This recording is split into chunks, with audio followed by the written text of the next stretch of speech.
again.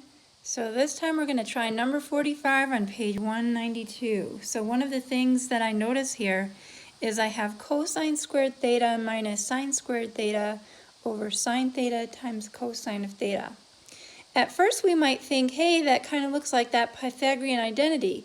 But that Pythagorean identity, sine squared plus cosine squared equals 1, there has to be a plus here in order for us to use it. So I can't quite use the Pythagorean identity the way that it is. But what I could do is I could break this up into two separate fractions. So if you notice, I have one term on the denominator and 2 on the numerator. This is separated by a minus sign. So what I could do is break this up into two fractions. So what I'm going to do is I'm going to go ahead and write cosine squared theta over sine theta cosine theta minus sine squared theta over sine theta cosine theta. And I can start to simplify the first term now.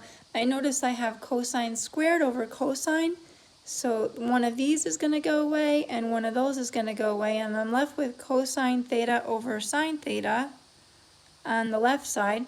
And over here, the sine of theta cancels out of the denominator. So I have sine of theta divided by the cosine of theta.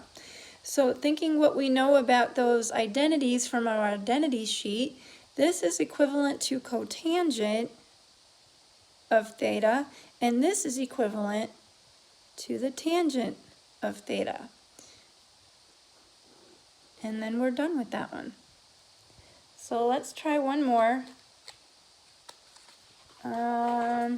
Maybe we can take a look at, let's see, number 47 might be a good one.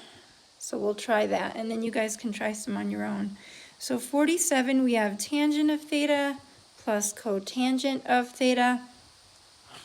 And we want to try to see if we can get that looking a little bit differently here. So we can change our tangent to sine over the cosine, and we can change the cotangent to the cosine of theta over the sine of theta. It's funny, but I can't really combine these. In order to combine fractions, I need a common denominator. And the common denominator is going to be the product of both of these denominators. So my common denominator is going to be sine theta cosine theta. So I'm going to write that over here. In order for this cosine to become sine times cosine, I have to multiply the top and the bottom by a sine of theta.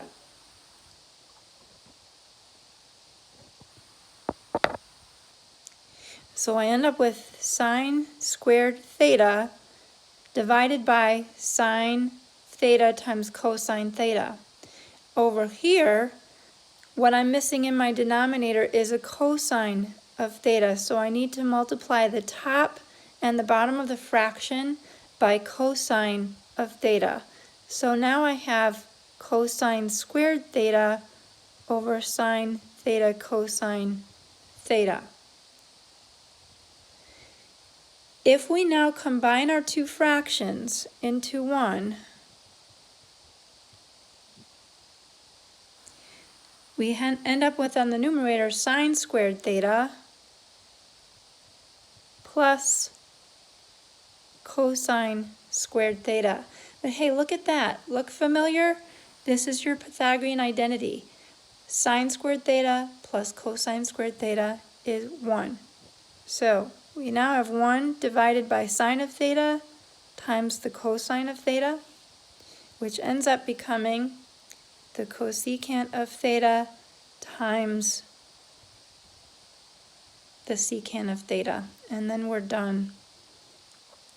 We went from two terms separated by a plus to one term that's a product. So we are finished. That's it. See you next time.